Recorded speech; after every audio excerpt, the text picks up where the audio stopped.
Go. Okay. So, welcome. Today, this is lab 1 of fluid power. So, we have this machine here. We spent time wiring it up, and I'm just going to cover a few basics. So, if you want to turn the camera over here. So,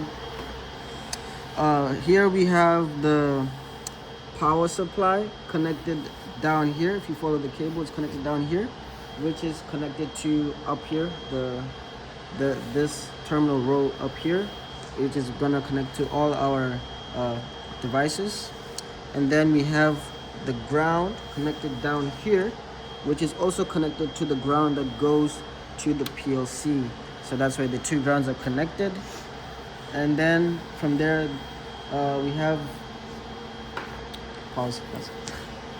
So actually now I'm gonna let Jay Sui talk about the rest of the components. So here in these wires, we have all these ground wires are connected to a single wire that are supplying ground to the whole system, or mainly connected to the PLC, and the same here for the top wire supplying all the power to our actuators. So our actuators for our double action, single action, retraction, and extension cylinders are all up on the top row pins, connected to both ground and power. And down here on these pins, they're connected to our I/O pins, which is also connected back to the PLC. And so this is where these pins is where they're actually sensing the movement of the actuator in the program.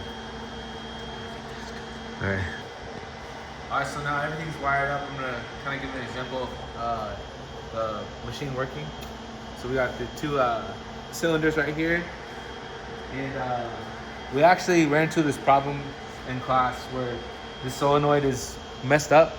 So the way we run it is by pushing this reset button.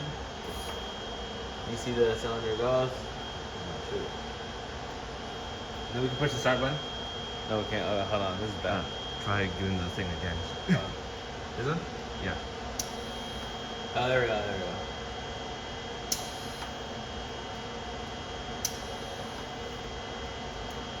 There you go. That's how it works.